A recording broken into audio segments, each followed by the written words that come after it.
I'm the fourth generation owner of Coleman Crest Farm.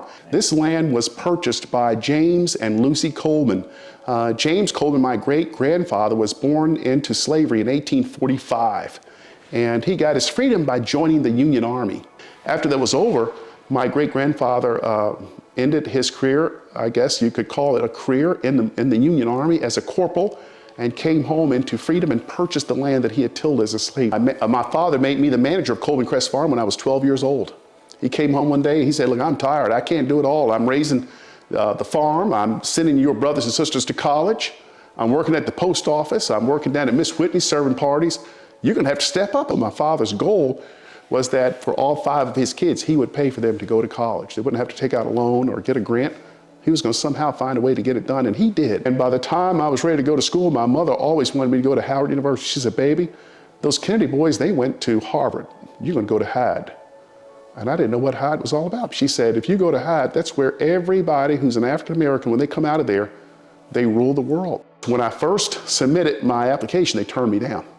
But I put the application down there on the road, right there in that mailbox that you all saw earlier. And it was probably one of the saddest days in my life. I was only about 16 years old.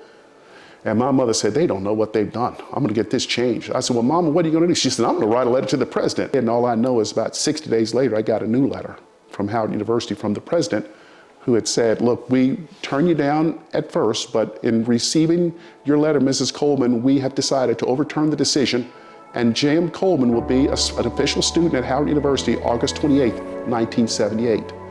And so that was the first thing that changed my life. I graduated from Howard University in 1983 with a degree in economics. The first company that I had an interview with was Oscar Mayer & Company. And it was a great interview.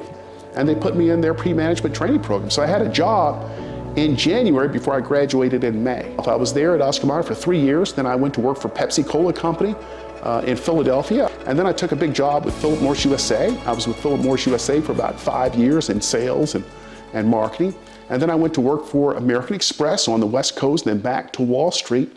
I came back up to our home in New York, and unfortunately that's when Kathy had come down. She came down with breast cancer, and losing Kathy was the deepest valley I've ever experienced in my life. Just put a lot of focus on restoring the farm and bringing this farm back to life. I've tried a lot of different crops, and last year I finally came to a conclusion on what is best for me to grow.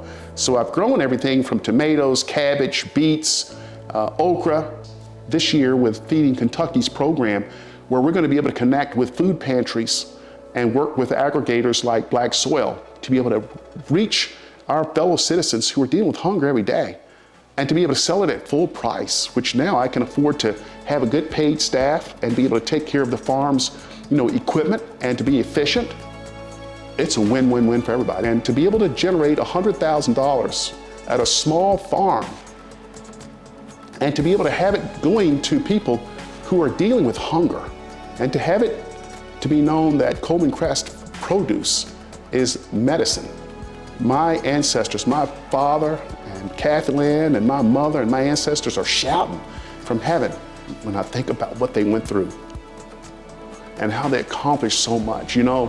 African Americans, when they had gotten their freedom from the late 1800s till the end of the 1920s with zero access, they went from being slaves to being wealthy in one generation. And so I think about that every day. What excuses do we have today? A slave buying land? It's no excuse. And so I want to do my best for the life that I've got is to help others. To be able to, if you want to get into farming, come out here and help us. If you want to learn about it, we'll train you. If you need help, we'll do it. But today, there's no better opportunity than right now.